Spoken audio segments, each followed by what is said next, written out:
పతిభక్తికి ప్రతిరూపంగా వెలిసిన తల్లి వెంగమాంబ. శ్రీ రేణుకాదేవి అనుగ్రహంతో ఈమె జన్మించినట్లుగా చెబుతారు. దేవతగా అవతరించిన ఈ తల్లి కోరిన కోర్కెలు తీర్చే కల్పవల్లిగా, అంటరానితనం నిర్మూలించే ఆరాధ్య దేవతగా పూజలు అందుకుంటోంది. మరి వెంగమాంబ దేవతగా ఎలా అవతరించింది? ఈ దేవత వెలిసిన ఆలయం ఎక్కడ ఉందనే విషయాల గురించి మనం ఇప్పుడు తెలుసుకుందాం. ఆంధ్రప్రదేశ్ రాష్ట్రం నెల్లూరు జిల్లాలో నర్రవాడ అనే గ్రామంలో శ్రీ వెంగమాంబ పేరంటాలు అమ్మవారి ఆలయం ఉంది. ప్రసిద్ధిగాంచిన పుణ్యక్షేత్రాల్లో ఈ ఆలయం కూడా ఒకటిగా విరాజిల్లుతోంది.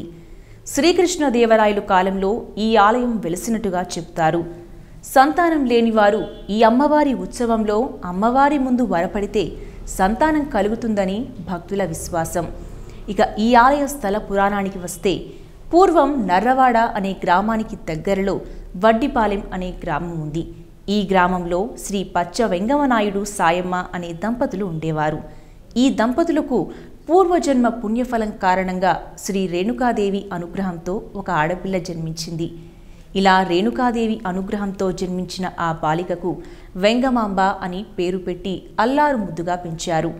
వెంగమాంబకి చిన్నతనం నుండే దైవం అంటే ఇష్టం ఏర్పడి తన తోటి స్నేహితులకు ఆధ్యాత్మికతను బోధిస్తూ ఉండేది. ఇలా ఆమెకు యుక్త వయసు రాగానే వేమూరు గురవయ్యతో వివాహం జరిపించారు.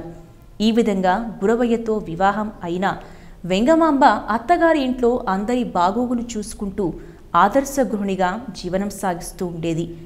ఇలా కొంతకాలం తరువాత ఈ గ్రామంలో వర్షాలు పడక ప్రజలు తీవ్ర నీటి కొరతతో బాధపడుతూ ఉండేవారు. ఇక నీరు లేని చుట్టుపక్కల గ్రామం వారు కూడా నర్రవాడ అయిన ఈ గ్రామంలో ఉన్న ఒక బావి దగ్గరికి నీటి కోసం వస్తూ ఉండేవారు. ఇక ఆ కాలంలో దళితులను అంటరాని వారిగా చూసి ఎవరూ కూడా దగ్గరికి రానిచ్చేవారు కాదు.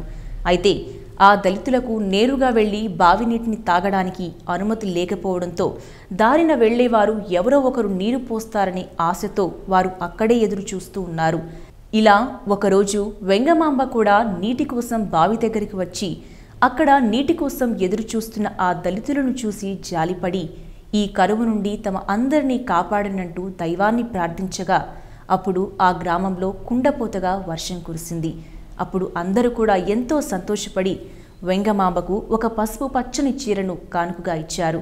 ఇదిలా ఉంటే ఒకరోజు గురవయ్య పశువులను తోలుకొని అడవులకు వెళ్ళగా వెంగమాంబ కూడా తన స్నేహితులతో కలిసి అడవిలోకి రాగా అక్కడ కొందరు దొంగలు వారిపైన దాడి చేయడంతో వారు కేకలు వేశారు.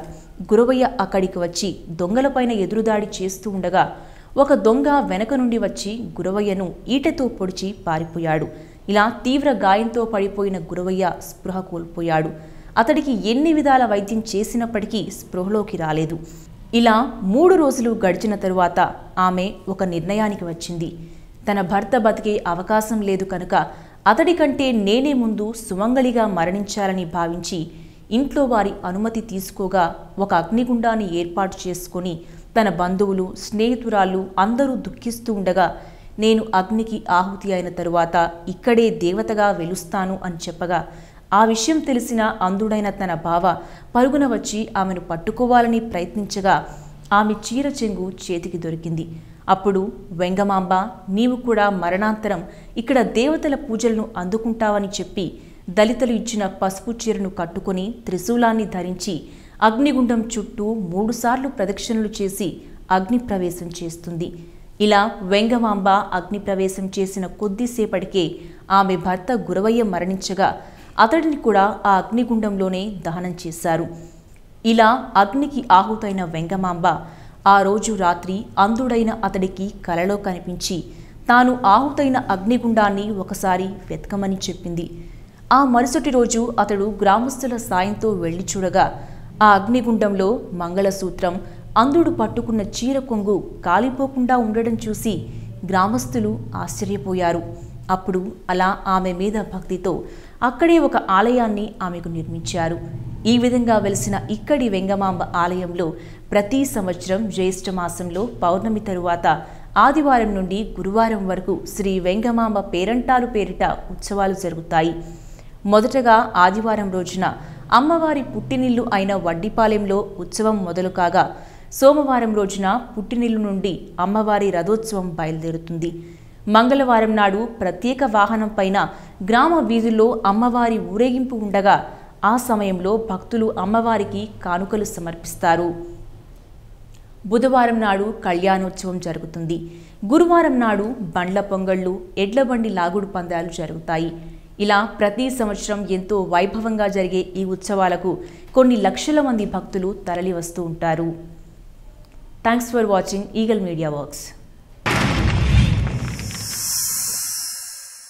Like and subscribe Eagle Media Works.